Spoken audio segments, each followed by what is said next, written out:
بسم الله الرحمن الرحيم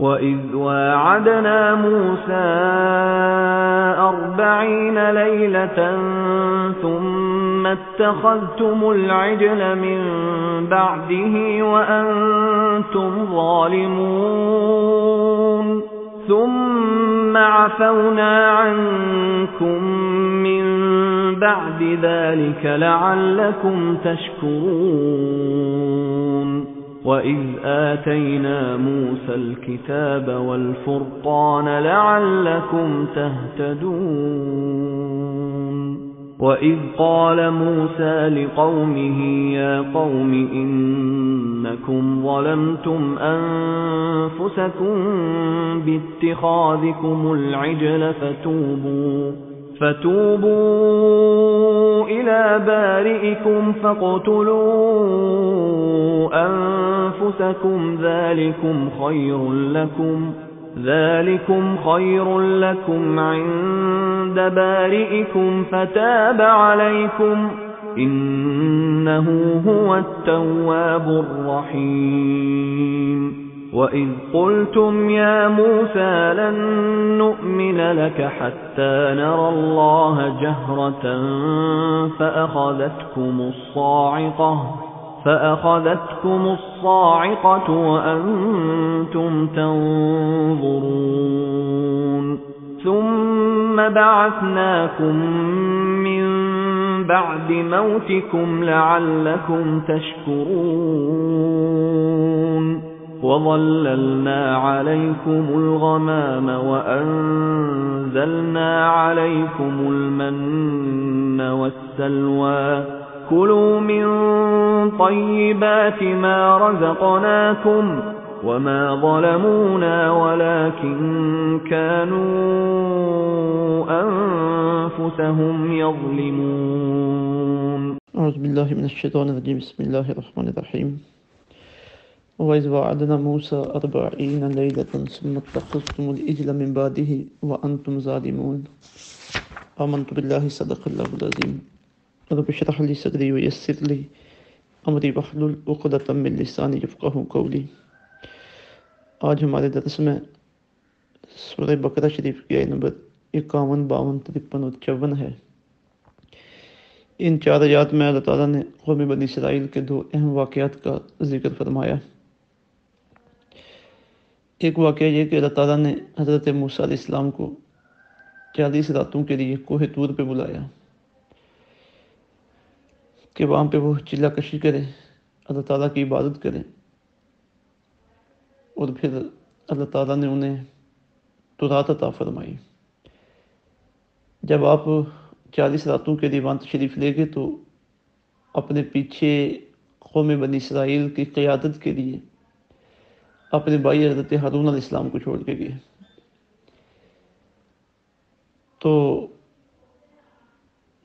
بجائے اس کے کہ قوم بنی اسرائیل حضرت ہارون علیہ السلام کی اطاعت کرتی، انہوں نے شرک کا ارتکاب کرنا شروع کر دیا۔ وہ اس طرح کہ ایک سامری نامی آدمی تھا، ان میں بہت ہوشیار اور چلاک تھا۔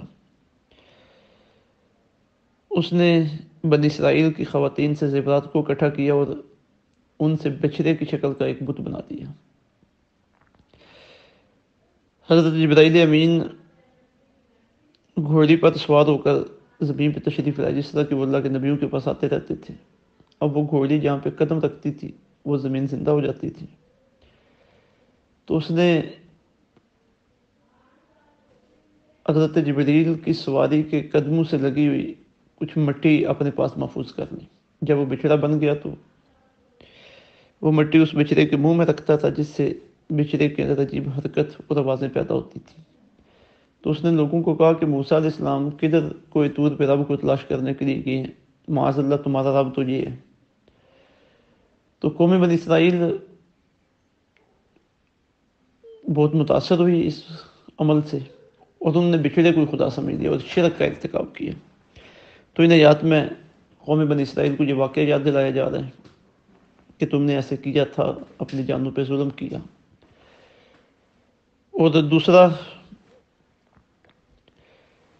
یہ کہ اس واقعہ کے رد عمل پہ پھر اللہ تعالیٰ کی طرف سے آرڈر آیا کہ یہ ان کے جرم کی سزا یہ ہے کہ یہ ایک دوسرے کو قتل کریں. یہ ان کی توبہ ہے، کیونکہ یہ مرتد ہو گئے. مرتد وہ ہوتا ہے جو دائرہ اسلام سے پھر جائے. تو اللہ تعالیٰ نے یہ باتیں ذکر کرتے ہوئے ارشاد فرمایا وَإِذْ وَعَدْنَا، یاد کرو جب ہم نے وعدہ کیا موسیٰ علیہ السلام سے 40 لیلہ 40 راتوں کا، ثم پھر اتخذتم تم نے بنا لیا معبود العجلہ بچھڑے کو من بعدہ اس کے بعد، وانتم ظالمون اور تم سخت ظالم تھے. ثم عفونا پھر ہم نے معاف کر دیا عنکم تمہیں من بعد ذالک اس کے بعد، لعلکم تشکرون تاکہ تم شکر گزار بن جاؤ. وائز اور یاد کرو جب آتینا ہم نے عطا کی موسیٰ حضرت موسیٰ علیہ السلام کو الکتاب کتاب والفرقان اور حق اور باطل میں فرق کرنے کی قوت، لعلکم تہتدون تاکہ تم سیدھے راستے پہ چلنے لگو.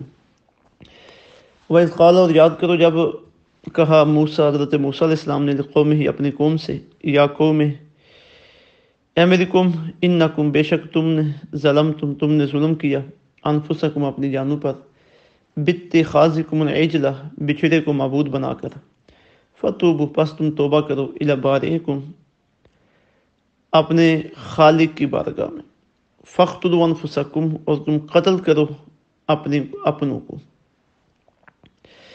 ذالکم خیر لکم یہ تمہارے لیے بہتر ہے عند بارئکم تمہارے خالق کے نزدیک، فتاب علیکم پھر اللہ تعالیٰ نے تمہاری توبہ قبول کی، انہ هو التواب الرحیم بے شک وہ بہت توبہ قبول کرنے والا اور رحم فرمانے والا ہے. سب سے پہلا جو واقعہ تھا حضرت موسیٰ علیہ السلام کا 40 دنوں کے لیے کوہ طور پہ جانے کا، وہ یہ بیان ہوا ہے وَإِذْ وَعَدْنَا مُوسَىٰ 40 لیلہ. یاد کرو جب ہم نے موسیٰ علیہ السلام کو سے وعدہ لیا 40 راتوں کا، آپ کوہ طور پہ لے چلے گئے، وہاں پہ آپ نے چلہ کشی کی، اللہ تعالیٰ کی عبادت و ریاضت میں کوششیں کی، تو پھر اللہ تعالیٰ نے آپ کو تورات عطا فرمائی جو آپ کی نبوت کا نصاب تھا اور قوم بنی اسرائیل کے لیے ہدایت نامہ تھا. اور آگے اس کا ذکر کیا گیا ہے اگلی آیت میں وَإِذْ آتَيْنَا مُوسَى الْكِتَابَ وَالْفُرْقَانَ. یاد کرو جب حضرت موسیٰ علیہ السلام کو ہم نے کتاب عطا فرمائی، کتاب سے مراد تورات ہے، والفرقان اور حق کو باطل میں تمیز کرنے کی قوت، اس سے مراد آپ کے معجزات ہیں کہ جو آپ اپنی نبوت کے لیے بطور دلیل پیش فرمایا کرتے تھے. اور یہ معجزات اور کتاب جو عطا فرمائی گئی اس کی وجہ کیا تھی؟ لعلکم تہتدون تاکہ تم ہدایت پہ آ جاؤ. تمہاری ہدایت کے لیے ہم نے یہ انتظامات کیے تھے. یہ تو ایک واقعہ ہے حضرت موسیٰ علیہ السلام کو کوہ طور پہ بلانے کا اور کتاب عطا کرنے کا. اسی سے چلہ کشی کا جو تصور ہے وہ بزرگان دین نے، صوفیہ کرام نے لیے ہے، اور اس پہ کچھ احادیث طیبات کے اشارے بھی موجود ہیں. جو بندہ 40 دن تک ایک عمل کرے اس عمل پہ اسے دوام نصیب ہو جاتا ہے. تو 40 دنوں تک اللہ رب العزت کی عبادت میں ریاضت میں وقت گزارنا، تاکہ بندہ جب باہر میدان عمل میں آئے تو پھر اللہ تعالیٰ کی عبادت پر اسے پختگی نصیب ہو جائے اور یہ کام کرنا اس کے لیے آسان ہو جائے. دوسرا واقعہ یہ کہ انہوں نے حضرت موسیٰ علیہ السلام کے بعد اس بچھڑے کی پوجا کرنا شروع کر دی اور شرک کا ارتکاب کیا. وہ بچھڑا جو سامری نے بنایا تھا. ثم اتخذتم العجل پھر تم نے بچھڑے کو معبود بنا لیا، اس کی پوجا کرنا شروع کر دی، من بعد ہی اس کے بعد، وانتم ظالمون اور تم سخت ظلم کرنے والے تھے. جب حضرت موسیٰ علیہ السلام واپس تشریف لائے تو آپ نے دیکھا کہ قوم تو شرک میں مبتلا ہو چکی ہے. تو آپ نے اللہ رب العزت کی بارگاہ میں عرض کیا کہ اب ان کا کیا بنے؟ تو اللہ تعالیٰ نے فرمایا کہ ان کا علاج ہے یہی، ان کی سزا یہی ہے کہ یہ ایک دوسرے کو قتل کریں. تو تفسیر میں دیکھا کہ تقریباً 70,000 بندے جب ان کے قتل ہو گئے تو اللہ تعالیٰ نے ان کی توبہ قبول فرمائی. باقی جو بچ گئے ان کی توبہ اللہ تعالیٰ نے قبول فرما دی. تو یہ ان کی سزا تھی. فرمایا ثم عفونا عنکم من بعد ذلک لعلکم تشکرون پھر ہم نے اس کے بعد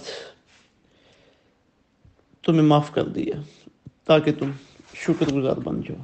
وَإِذْ قَالَ مُوسَىٰ لِقَوْمِهِ یاد کرو جب حضرت موسیٰ علیہ السلام نے فرمایا اپنی قوم سے، یا قوم اے میری قوم، انکم ظلمتم انفسکم بے شک تم نے اپنی جانوں پر ظلم کیا، باتخاذکم العجلہ بچھڑے کو معبود بنا کے، فتوبوا الی بارئکم، تم توبہ کرو اپنے خالق و مالک کی بارگاہ میں، فاقتلوا انفسکم، اور تمہاری توبہ کا طریقہ یہ ہے کہ تم اپنی جانوں کو قتل کرو، ذالکم خیر لکم عند بارئکم، یہ بہتر ہے تمہارے لیے تمہارے رب کی طرف سے، تمہارے خالق کی طرف سے، فتاب علیکم، پھر اللہ نے تمہاری توبہ قبول فرمائی۔ 70,000 جب مر چکے، قتل ہو گئے، تو باقی جو بچے تھے اللہ نے ان کی توبہ قبول فرما دی۔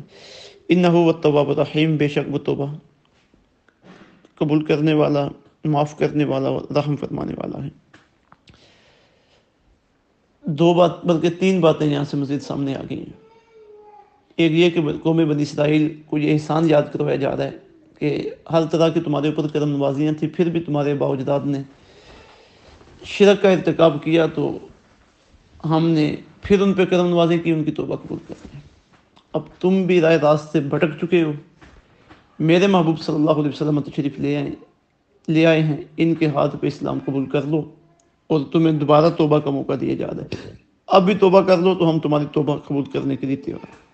جو اس وقت کے یہودی تھے آقا علیہ الصلوۃ والسلام کے سامنے جائے، ہمارے دور کے یہودی ہیں، انہیں یہ دعوت دی جا رہی ہے۔ دوسری بات اس سے یہ سامنے آئی ہے کہ انسان بڑے سے بڑا جرم بھی کر لے اور مرنے سے پہلے توبہ کرے، اللہ تعالیٰ نے توبہ کے دروازے کھلے چھوڑے ہوئے ہیں۔ اس لیے ہمیں اپنے اعمال کا جائزہ لینا چاہیے، اور اگر کوئی غلطی ہو گئی ہے، گناہ گاری ہو گئی ہے، تو بر وقت اللہ رب العزت کی بارگاہ میں پیش ہو جانا چاہیے اور جرم کا اعتراف کر کے توبہ کر لینا چاہیے۔ تیسری بات یہ سامنے آئی کہ جنہوں نے شرک کا ارتکاب کیا تھا، مرتد ہوئے تھے، انہیں اللہ تعالیٰ نے فرمایا کہ تم ایک دوسرے کو قتل کرو، تو پتہ چلا کہ مرتد کی سزا قتل ہے۔ اب اس مسئلے کی وضاحت یہ ہے کہ حضرت موسیٰ علیہ السلام کے دین میں مرتد کی سزا قتل تھی، اس میں کوئی دوسرا آپشن موجود نہیں تھا۔ ہمارے دین اسلام میں جو بندہ دائرہ اسلام سے خارج ہو جائے، پھر جائے، دین کو چھوڑ دے، مرتد ہو جائے، اب ہمارے ہاں مسئلہ یہ ہے کہ اسے توبہ کرنے کی ترغیب دی جائے گی۔ اگر توبہ نہ کرے تو اسے توبہ کرنے پہ مجبور کیا جائے گا، لیکن اس کے باوجود بھی وہ توبہ کر کے دوبارہ دائرہ اسلام میں داخل نہ ہو، تو حکومت وقت کی ذمہ داری ہے کہ اگر مرتد مرد ہے تو اسے قتل کر دے، اگر عورت ہے تو اسے جیل میں بند کر کے رکھا جائے، یہاں تک کہ وہ جیل کے اندر ہی مر جائے یا توبہ کر لے۔ یہ ہمارے دین میں مرتد کی سزا ہے۔ اللہ تعالیٰ قرآن مجید کو سمجھنے کی، اس پہ عمل پیرا ہونے کی توفیق عطا فرمائے۔ السلام علیکم ورحمۃ اللہ وبرکاتہ۔